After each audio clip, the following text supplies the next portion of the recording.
마요네즈가 없다고? 야, 마요네즈가 없는 주방이 어딨어. 아, 진짜.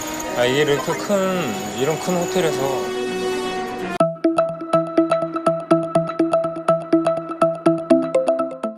한복도 자기네 거, 김치도 자기네 거, 아리랑도 자기네 거.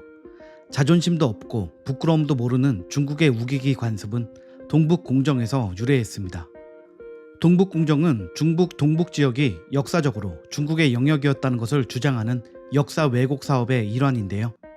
이 동북공정 프로젝트를 통해 중국은 고구려의 역사를 중국사라고 주장하기도 했죠. 최근에는 영역을 넘어 문화에서까지 동북공정을 하고 있는데요. 억지 주장도 정도껏 해야지. 이제 아예 한글도 중국에서 만들었다고 할 판입니다. 억지스럽고 우기기 좋아하고 상식 이하의 행동을 하는 중국인의 모습은 몇 년 전 방영된 예능 프로그램을 통해서 극명하게 드러난 바 있습니다. 요리 예능 쿠카 대표였는데요. 이 프로그램에 출연한 당시 중국 요리사들의 모습은 도저히 이해하기 힘든 수준이었습니다. 쿠카 대표는 국내 대표 셰프 군단이 세계로 나가서 도장 깨기를 하는 요리 대결 프로그램입니다. 이연복, 최연석, 샘킴 등 유명 셰프들이 대결을 위해 홍콩, 일본, 프랑스, 두바이 등으로 향했고 각국 최고의 셰프들과 어깨를 나란히 하며 세계의 대결을 펼쳤습니다. 문제는 중국 요리사들과 대결을 펼친 중국 청두편이었는데요.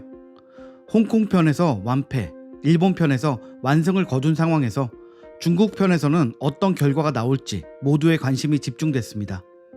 첫 번째 경기는 청두 지방에 6개의 매장을 보유한 전통 사천요리 전문점에서 이루어졌습니다. 청두는 마파두부, 훠궈, 탄탄면 등 사천요리의 본고장입니다. 수십 가지의 향신료와 다양한 고추로 특유의 매운맛을 내는 요리가 일품입니다.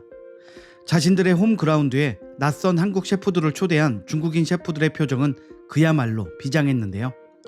특히 25년 경력을 가진 총괄 셰프의 자신감은 하늘을 찔렀습니다. 사전에 이연복 셰프의 조리 영상 자료를 보고 옛날 스타일로 요리를 한다며 도발을 하기도 했죠. 이연복 셰프가 중화 요리의 대가로 우리나라에서 어떤 대접을 받고 있는지 잘 몰랐나 봅니다. 아무튼 대결은 시작됐고 자신감과 여유를 무기로 홈 경기에 임한 중국팀과 첫 경기라 다소 긴장돼 보이는 한국팀의 대결은 비교적 우호적으로 진행됐습니다. 상대적으로 열세라 여긴 우리나라를 중국이 봐준다는 식으로 임했으니까요. 경기 결과는 한국과 중국의 무승부였는데요. 이어지는 연장전에 의해 승부가 갈라지는 터라 중국은 총괄 셰프를, 우리나라는 믿고 보는 이연복 셰프를 내세웠습니다. 연장전 대결의 주제는 두부였는데요. 두부는 사천 요리의 메인 재료여서 청두 셰프라면 발로도 요리할 수 있을 정도입니다. 연신 자신감에 넘치는 미소를 띄우는 총괄 셰프와 달리 자신이 있는지 없는지 이연복 셰프는 묵묵히 요리에 임했습니다. 그리고 결과는 한국의 5대0 압승. 특히 블라인드 맛 판정단 중 한 중국인은 팔짱까지 끼고 거만하게 내가 한국 사람이었다면 이번 요리를 선택했을 것이라고 말했습니다. 자신이 한국팀 음식을 선택한 줄도 모르고 말입니다. 한국팀 요리인 게 밝혀졌을 때의 그 표정, 혼자 보기 아까웠습니다. 더 웃긴 건 대결이 끝나고 총괄 셰프가 이연복의 전화번호를 땄다는 것입니다.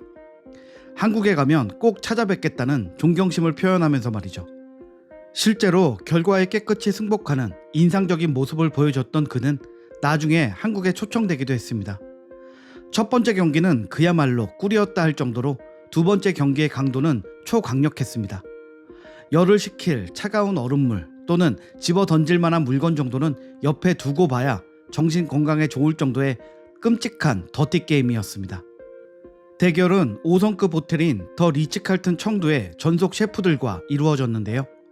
재료는 원하는 만큼 중국의 호텔에서 제공해 주기로 합의하고 경기가 시작되었으나 중국팀은 호텔 주방에 필수적이라 여겨지는 재료들인 조리용 레드와인과 파슬리 등을 구비해 놓지 않거나 캐비어를 모두 사용해버려 급이 떨어지는 대체품 럼피시 캐비어밖에 남아있지 않게 하고 자기 팀에 비해 선도가 떨어지는 관자나 크기가 작은 새우를 우리 팀에 주었으며 가정에서도 흔히 사용하는 마요네즈가 없다고 우기다가 몰래 마요네즈를 쓰는 모습이 발각되는 등 졸렬한 모습을 보여줬습니다. 5성급 호텔 셰프들이 맞는지 의심이 될 정도로 불공정한 경기가 진행됐고 막장 드라마도 이보다 더 막장은 없었습니다. 그들의 뻔뻔한 대응에 평소 강한 성격으로 유명한 최현석 셰프는 노골적으로 분노를 표현했습니다. 영겁 후 어떻게 그게 없어? 장난치나? 그런 주방이 어딨어? 아 진짜?를 반복하는 그의 모습에 행여 참기 한도가 초과되어 대결을 망칠까 염려됐었는데 다행히 끝까지 국가대표로서의 품위를 지켜주었습니다. 결과는 전반전과 후반전 1대1. 다시 연장전에 들어가야 하는 상황이었습니다. 연장전에는 최영진 셰프가 나서 초콜릿을 이용한 요리 대결을 펼쳤습니다. 그는 디저트 감성의 딤섬 요리를 계획했는데요. 기본 재료인 밀가루부터 제대로 준비되지 않아 난항을 겪었습니다. 바삭한 식감을 연출하려던 최영진 셰프가 중력분을 요구했으나 중국이 강력분을 전달한 것인데요. 육안으로는 구분이 어려워 이미 반죽이 다 끝난 뒤에 강력분임을 알아챈 최영진 셰프는 그야말로 멘붕 상태였습니다. 일부러 그랬는지 실수였는지 몰라도 5성급 호텔 셰프들이 한 짓이라고는 믿을 수 없는 수준에 모두 할 말을 잃었는데요. 참다 못한 오셰득 셰프는 어금니를 악물고 강력분과 중력분의 차이는 축구하자는데 농구와 중격이라고 냉소했습니다. 그 밖에도 이루 다 지적하기도 힘든 중국팀의 상식 밖의 행동이 드러났는데요. 경기 시작 전에 재료를 미리 계량해 두는 것은 기본이고 계란을 미리 까놓고 관자를 미리 데쳐놓거나 초콜릿 크림을 미리 얼려두었던 것으로 바꿔치기 하는 등 반칙 행동을 일삼았습니다. 또 버젓이 카메라가 촬영 중인데 조리대에 떨어진 계란을 행주로 쓸어 담아 다시 쓰고 이유 없이 정전이 되기도 했죠.